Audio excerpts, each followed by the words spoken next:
જેની સાથે આપણે રાગ દ્વેષ થયા હોય એને આપણે ક્ષમાપના કરવી પડે.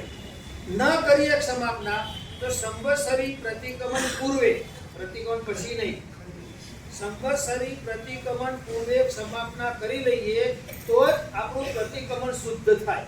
આજે અલકાપુરી શ્રી સંઘમાં બિરાજમાન આચાર્ય પૂર્ણચંદ્ર સાગર સુરેશ્વરજી મહારાજાની નિશ્રામાં સરસ મજાના પર્યુષણા પર્વનો પ્રારંભ થયો છે. આપણી સાથે સંઘના પ્રમુખ એવા સીએ હિંમતભાઈ શાહ, ટ્રસ્ટી અમારા પ્રશાંતભાઈ, જેઆરડી દિનેશભાઈ મહેતા વગેરે છે. આપણે પ્રશાંતભાઈને પૂછીએ કે આજે જૈનોના આ પર્યુષણા પર્વનો પ્રથમ દિવસનું શું મહત્વ છે, કેટલા દિવસ આ પર્યુષણા પર્વ ચાલશે અને પર્યુષણા પર્વ દરમિયાન કેવા પ્રકારના કાર્યક્રમો થવાના? આજે પર્યુષણ મહાપર્વનો પ્રથમ દિવસ છે.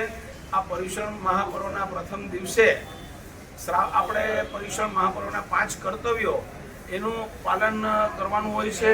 5 કર્તવ્યોમાં પ્રથમ કર્તવ્ય છે અમારી પ્રવર્તન, બીજું કર્તવ્ય છે સાધર્મિક વાત્સલ્ય, ત્રીજું કર્તવ્ય છે અઠ્ઠમ તપનું મહત્વ, ચોથું કર્તવ્ય છે ચૈત્ય પરિપાટી અને પાંચમું કર્તવ્ય છે ક્ષમાપના.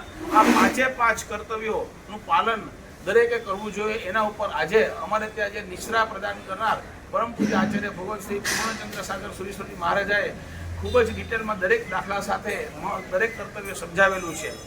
આ કર્તવ્ય પ્રમાણે દરેકે પોતાના જીવનમાં એનું આચરણ કરવું જોઈએ.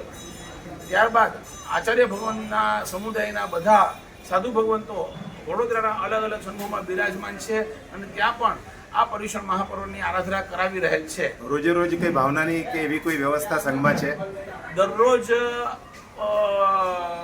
ભગવાનની ભક્તિનું સ્વરૂપે દરરોજ પ્રતિક્રમણ કર્યા પછી દરરોજ સાંજે 8:30 વાગે ભાવના રૂપે અહીંયા સંગીત સાથે એમની ભાવના પ્રભુની ભક્તિ કરવામાં આવશે. આજ રોજ અને તેમની ભવ્ય અંગરચના કરવામાં આવશે. આજ રોજ પ્રભુ ભક્તિના ગીતો ગાવા માટે થઈ અને ઋષભ દોશી પધારવાના છે. સર્વે લાભ લેવા વિનંતી.